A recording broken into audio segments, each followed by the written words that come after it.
Então, se o sacerdote quer ter acesso a Deus, desconstrua não só a cosmovisão, mas o seu paradigma sacerdotal. Não levem muito a sério, por favor, não levem a sério. Mas, em geral, nós precisamos de analogias para exaltar Jesus. E quando os narradores foram atrás de analogia para exaltar Jesus, as analogias que eles tinham, por exemplo, era a analogia do império, da monarquia. Mas todos nós sabemos que há uma contradição nesse modelo do império. Nós podemos chamar Jesus de rei, só que na monarquia o rei é servido por todo mundo. E no modelo de Jesus, Jesus está servindo a todos. Enquanto os imperadores tiram o sangue dos seus súditos, Jesus dá o seu sangue até o último momento, inclusive pelos seus opositores. Então, a verdade sobre Jesus é fantástica, a analogia é complicada. O escritor da carta aos Hebreus quer exaltar Jesus, ele vai em busca de analogias do seu tempo. Sacerdote maior do que Melquisedeque vai por aí, mas ele não consegue continuar a sua escritura sem dizer que ele é o cordeiro que foi morto no altar. Então os reformadores acertaram na ideia, mas quando foram em busca da analogia, como todas as analogias, propuseram uma analogia, no meu entendimento, limitada, porque está dizendo o seguinte: bem, eu sou sacerdote, eu tenho acesso a Deus, então você que não é, torne-se sacerdote para ter acesso a Deus. E presumo que o Evangelho nos indica outro caminho. Seja gente, um ser humano feito à imagem e semelhança de Deus. Seja um bem-aventurado pobre de espírito e você vai desfrutar o reino dos céus. É pelo avesso. É uma contracultura, como diz o John Stott. É um outro jeito de se perceber a vida e a revelação de Deus. A revelação de Deus em Jesus Cristo é inusitada. Deus é anunciado em vários registros das Escrituras, mas em Jesus Cristo, Deus é anunciado em plenitude. E o Verbo se fez carne, e habitou entre nós cheio de graça e de verdade. E vimos a sua glória como do unigênito do Pai. Glória como do unigênito do Pai. Senhor, mostra-nos o Pai. Pede o Filipe a Jesus. Aí Jesus diz: Filipe, há quanto tempo tenho estado convosco? Você não me tem conhecido, camarada. Quem me vê a mim, vê o Pai. Como dizes tu, mostra-nos o Pai. Não crês que eu estou no Pai, que o Pai está em mim, que as obras que eu faço não as faço por mim mesmo, mas o Pai que está em mim realiza as suas obras. Tu és porventura maior do que o nosso pai Abraão? Deixa de bobeira, antes que Abraão existisse eu sou. Fazer o quê, gente? É Jesus. É Jesus. É Jesus.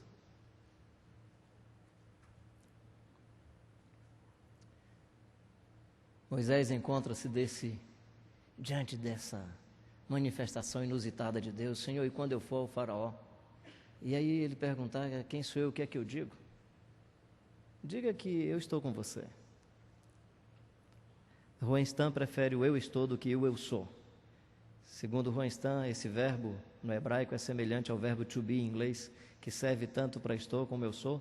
E o Roenstan diz que o que Deus está dizendo para Moisés é: você quer me conhecer, Moisés? Não vou dizer meu nome para você, não. Eu vou andar com você ou você vai andar comigo. Se você andar comigo, você vai me conhecer. Vamos andar em peregrinação, vamos andar em missão e você vai me conhecer. Isso está em consonância com o que Jesus disse: eis que estou convosco todos os dias até a consumação dos séculos. Anda com Deus, meu querido e minha querida, e a vida eterna vai se manifestar em você, porque Jesus disse que a vida eterna é esta: que conheçam a Ti, o único Deus verdadeiro, e a Jesus Cristo a quem Tu enviastes. Essa é a vida eterna. Conhecimento de Deus, revelação de Deus, percepção de Deus para a vida e para a história. A palavra se fez carne, o verbo se fez carne, habitou entre nós, cheio de graça e de verdade. A palavra não é a fala, frases, sons silábicos. Não é uma construção racional da verdade.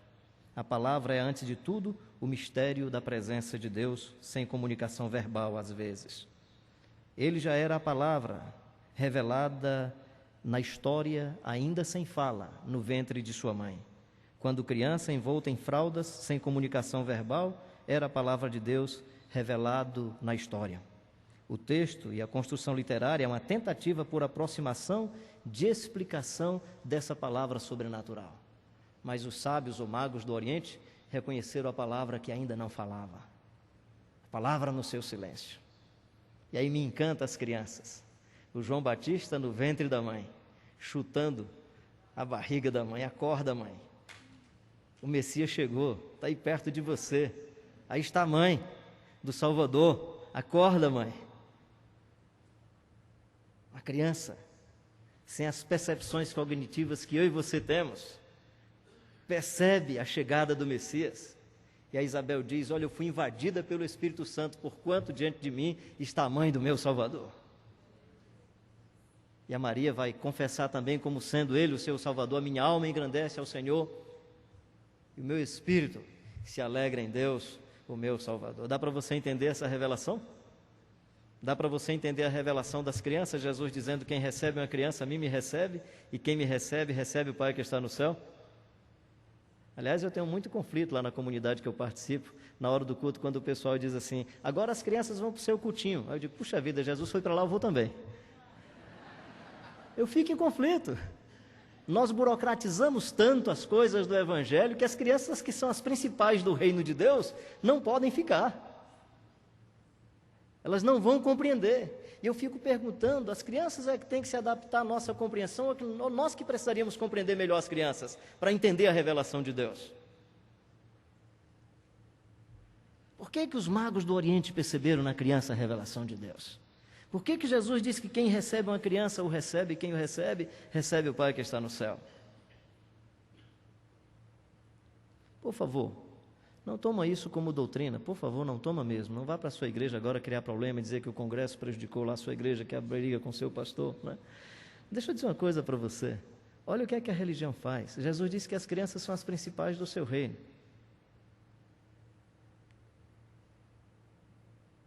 Aí a gente tem os nossos elementos religiosos e a criança não pode participar. Um dia um irmão chegou para dizer que a Bíblia diz que examine-se o homem a si mesmo, e a criança não tem capacidade de se examinar. Eu digo: é porque ela já está no ponto, meu querido, nem precisa se examinar. Nós adultos não, temos que nos examinar, ver como é que está o nosso coração. A criança está no ponto. Nós fomos criando outras sofisticações e vamos chamando isso de evangelho. E vamos repetindo isso. E por que eu estou falando dessa maneira? Porque isso é muito importante para nós. Nós queremos fazer missões. E nós podemos estar simplesmente replicando os modelos religiosos que vão criar opressão, dominação, distância de Deus. Não vai revelar Deus, não vai revelar a vida de nosso Senhor Jesus Cristo. Vai anunciar coisas interessantes, o que Paulo chama de uma outra glória que não a glória do Evangelho.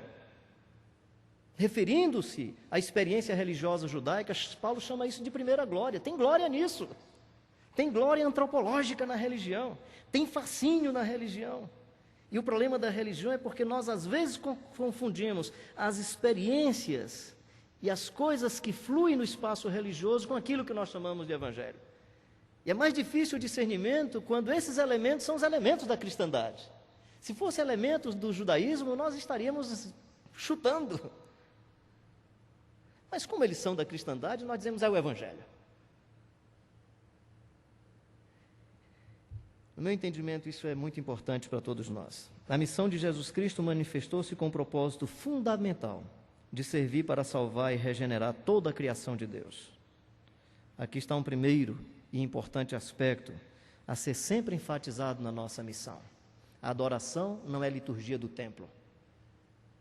Você não faz adoração, ou você é adoração ou não há culto.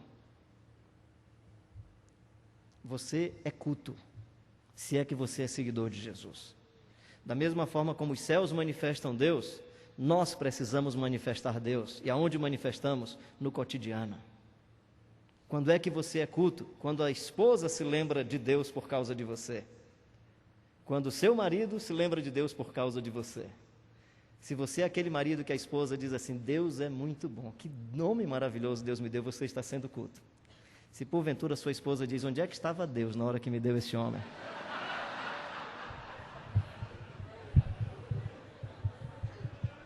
Quando é que você, jovem, é culto? Quando seu pai se lembra de Deus por causa do seu testemunho e da sua vida. Quando é que você é culto, paizão, mãezona? Quando seus filhos dizem: Deus é muito